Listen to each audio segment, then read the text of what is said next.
யாத்ராகம புத்தகத்தின் கேள்வி பதில்கள். கேள்வி: கர்த்தர் மோசேயை நோக்கி, யாரிடத்தில் காணிக்கையை வாங்குவீர்களாக என்றார்? பதில்: மனப்பூர்வமாய் உற்சாகத்துடன் கொடுப்பவனிடத்தில். கேள்வி: மோசே இஸ்ரவேல் புத்திரரிடத்தில் வாங்க வேண்டிய காணிக்கைகளின் வகை எத்தனை? பதில்: 16 வகையான காணிக்கைகள். கேள்வி: ஒரு சேக்கலுக்கு எத்தனை கேரா?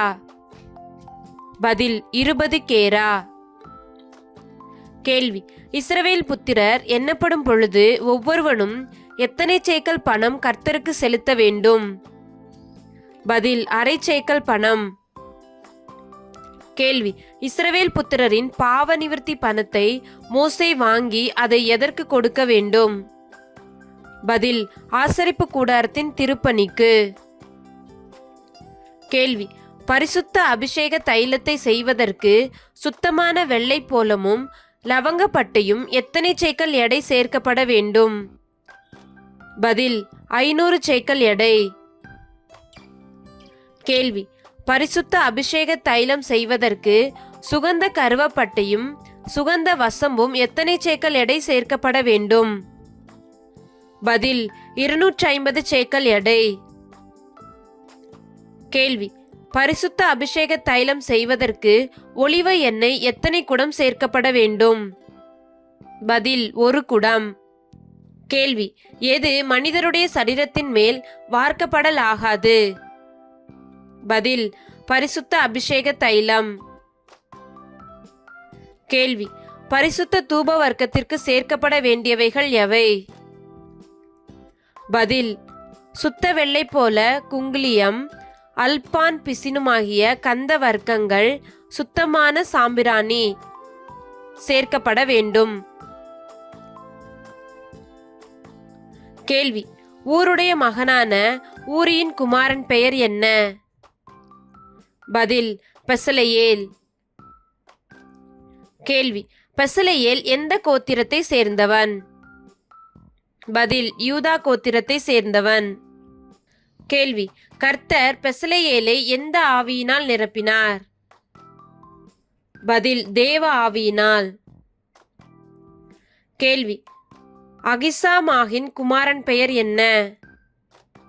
பதில்: அகோலியாப். கேள்வி: அகோலியாப் எந்த கோத்திரத்தை சேர்ந்தவன்? பதில்: தான் கோத்திரம். கேள்வி: இஸ்ரவேல் புத்திரர் தங்கள் தலைமுறை தோறும் எதை நித்திய உடன்படிக்கையாக ஆசரிக்கும்படி கைக்கொள்ள வேண்டும்? பதில்: ஓய்வு நாளை. கேள்வி: 6 நாளைக்குள்ளே கர்த்தர் வானத்தையும் பூமியையும் உண்டாக்கி 7ஆம் நாளிலே ஓய்ந்திருந்து டேஸ். பதில்: பூரித்தார். கேள்வி: சீனாய் மலையில் கர்த்தர் மோசேயோடு பேசி முடித்த பின் எதினால் எழுதப்பட்ட கற்பலகைகளாகிய சாட்சியின் 2 பலகைகளை அவனிடத்தில் கொடுத்தார்? பதில்: தேவனுடைய விரலினால் எழுதப்பட்ட கற்பலகைகள். கேள்வி: மோசே மலையிலிருந்து இறங்கி வர தாமதிக்கிறதை கண்ட ஜனங்கள் யாரிடத்தில் கூட்டம் கூடினார்கள்? பதில்: ஆரோனிடத்தில். கேள்வி: ஜனங்கள் ஆரோனிடத்தில் கூட்டம் கூடி, நீர் எழுந்து எதை எங்களுக்காக உண்டு பண்ணும் என்றார்கள்? பதில்: எங்களுக்கு முன் செல்லும் தெய்வங்களை. கேள்வி: ஆரோன் எவைகளை இஸ்ரவேல் புத்திரரிடம் கேட்டான், அவர்கள் கொண்டு வந்தார்கள்? பதில்: பொன்னணிகளை. கேள்வி: ஆரோன் இஸ்ரவேல் புத்திரரின் கையில் இருந்து வாங்கின பொன்னை எதினால் கருப்பிடித்து ஒரு கன்றுக்குட்டியை வார்ப்பித்தான்? பதில்: சிற்ப கருவியினால். கேள்வி: ஆரோன் கன்றுக்குட்டிக்கு முன்பாக எதை கட்டி நாளைக்கு கர்த்தருக்கு பண்டிகை என்று கூறினான்? பதில்: பலிபீடம் கட்டினான். கேள்வி: இஸ்ரவேல் ஜனங்கள் அதிகாலையில் எழுந்து கன்றுக்குட்டிக்கு செலுத்தின பலிகள் என்னென்ன? பதில்: சர்வாங்க தகன பலி, சமாதான பலிகளை செலுத்தினார்கள். கேள்வி: கர்த்தர் மோசேயை நோக்கி, நான் இஸ்ரவேல் ஜனங்களை பார்த்தேன், இவர்கள் யார் என்றார்.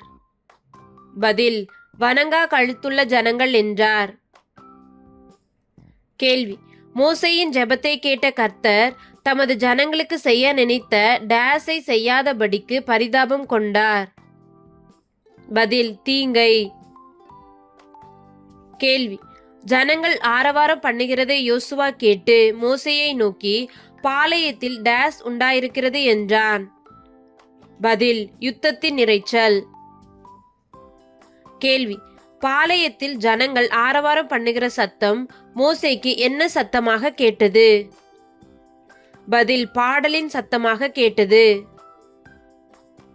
கேள்வி, மோசே பாளையத்தின் வாசலில் நின்று கர்த்தருடைய பட்சத்தில் இருக்கிறவர்கள் யார் என்று கேட்டபொழுது அவனிடத்தில் கூடி வந்தவர்கள் யார்? பதில், லேவியின் புத்திரர். கேள்வி, லேவியின் புத்திரர் தங்கள் சகோதரரை கொலை செய்த போது அந்நாளில் ஜனங்களில் ஏறக்குறைய எத்தனை பேர் விழுந்தார்கள்? பதில், 3000 பேர். கேள்வி, ஆரோன் செய்த கன்றுக்குட்டியை ஜனங்கள் செய்வித்ததின் நிமித்தம் கர்த்தர் அவர்களை டேஸ்? பதில், உபாதித்தார். கேள்வி, இஸ்ரவேல் புத்திரர் எங்கே தங்கள் ஆபரணங்களை கலற்றி போட்டார்கள்? பதில், ஓரேப் மலை அருகே. கேள்வி, மோசே கூடாரத்திற்கு என்ன பெயரிட்டான்? பதில், ஆசரிப்பு கூடாரம் என்று பெயரிட்டான். கேள்வி, மோசே கூடாரத்தை பெயர்த்து எங்கே போட்டான்? கர்த்தரை தேடும் யாவரும் அங்கே சென்றார்கள். பதில், பாளையத்திற்கு புறம்பே. கேள்வி, மோசே ஆசரிப்பு கூடாரத்திற்கு பிரவேசிக்கையில் எது இறங்கி கூடார வாசலில் நின்றது? பதில், மேகஸ்தம்பம். கேள்வி, ஆசரிப்பு கூடாரத்தை விட்டு பிரியாதிருந்த வாலிபன் யார்? பதில், யோசுவா. கேள்வி, பூமியின் மேலுள்ள ஜனங்கள் எல்லாரிலும் நானும் உம்முடைய ஜனங்களும் டேஸ் என்று விளங்குவதாக என்று மோசே கர்த்தரிடம் கூறினான். பதில், விசேஷித்தவர்கள். கேள்வி, யாத்திராகமம் 33 உன்னை பெயர் சொல்லி அழைத்து அறிந்திருக்கிறேன் என்ற வாக்கியம் எத்தனை முறை இடம்பெற்றுள்ளது? பதில், 2 முறை. கேள்வி, மோசே கர்த்தரிடம் உம்முடைய டேஸை எனக்கு காண்பித்தருளும் என்றான். பதில், மகிமையை. கேள்வி, கர்த்தர் மோசேயிடம் என்னுடைய டேஸை எல்லாம் நான் உனக்கு முன்பாக கடந்து போக பண்ணுவேன் என்றார். பதில், தயையை எல்லாம்.